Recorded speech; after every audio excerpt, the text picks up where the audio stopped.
Hello friends, welcome to my channel व्यापमवाला।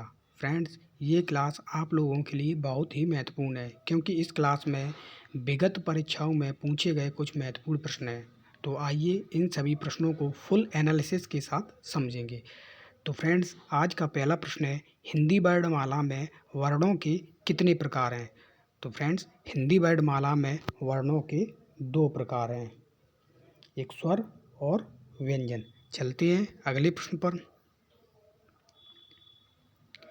निम्नलिखित में से कौन सा मूल दीर्घ स्वर नहीं है? तो कौन सा नहीं है फ्रेंड्स? ओ नहीं है। ओ क्या है? संयुक्त स्वर है, इसी को हम संध्या स्वर भी कहते हैं। अगला प्रश्न, हिंदी में ध्वनियाँ कितने प्रकार की होती हैं? तो फ्रेंड्स, हिंदी में ध्वनियाँ 2 प्रकार की होती हैं, एक स्वर और व्यंजन। स्वर ध्वनियाँ और व्यंजन ध्वनियाँ। अगला प्रश्न, मात्रा के आधार पर स्वर कितने प्रकार के होते हैं? तो फ्रेंड्स, मात्रा के आधार पर स्वर 3 प्रकार के होते हैं, एक लघु स्वर होता है, गुरु स्वर और प्लुत स्वर। लघु स्वर 1 मात्रिक होता है, गुरु स्वर में 2 मात्राएं, प्लुत स्वर में 3 मात्राएं होती हैं।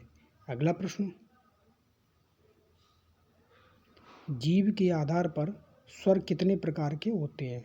तो जीव के आधार पर स्वर 3 प्रकार के होते हैं। 3 प्रकार के कौन से? अग्र स्वर, मध्य स्वर और पश्च स्वर। अग्र स्वर में जीव का आगे का भाग सक्रिय रहता है, मध्य स्वर में जीव का मध्य भाग सक्रिय रहता है, जबकि पश्च स्वर में जीव का पीछे का भाग सक्रिय रहता है। अग्र स्वर से 5 वर्ड बोले जाते हैं, पश्च स्वर से भी 5 वर्ड बोले जाते हैं और मध्य स्वर में केवल 1 वर्ड बोला जाता है। अगला प्रश्न, एक से अधिक वर्णों के मेल को कहते हैं। तो एक से अधिक वर्णों के मेल को क्या कहते हैं फ्रेंड्स? व्यंजन कहते हैं, व्यंजन। अगला प्रश्न,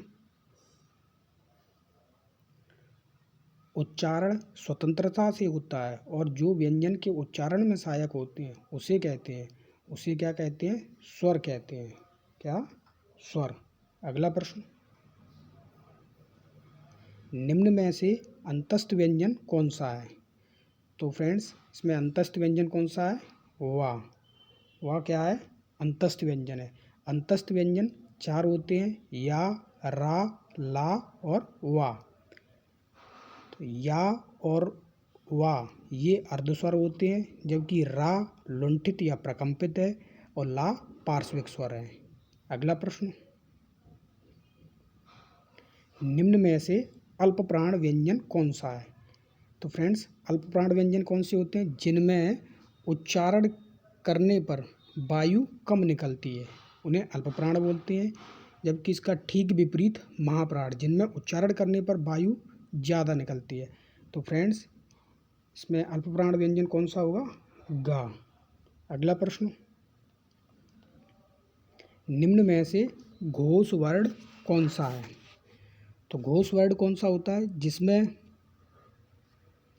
जिसमें स्वर तंत्रियाँ निकट हों या घर्षण हो, उसे घोष या इसी को सघोष भी कहते हैं।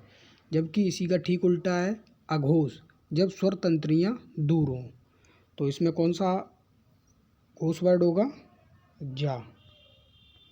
ऑप्शन ए इज करेक्ट, जा घोष वर्ड होगा। तो फ्रेंड्स, आशा करता हूँ आप लोगों को ये कंटेंट अच्छा लगा होगा। ऐसी ही वीडियो देखने के लिए चैनल को सब्सक्राइब कर लें और वीडियो को लाइक कर दें। तो फ्रेंड्स, मिलते हैं फिर नेक्स्ट वीडियो में। तब तक के लिए वंदे मातरम, जय हिंद।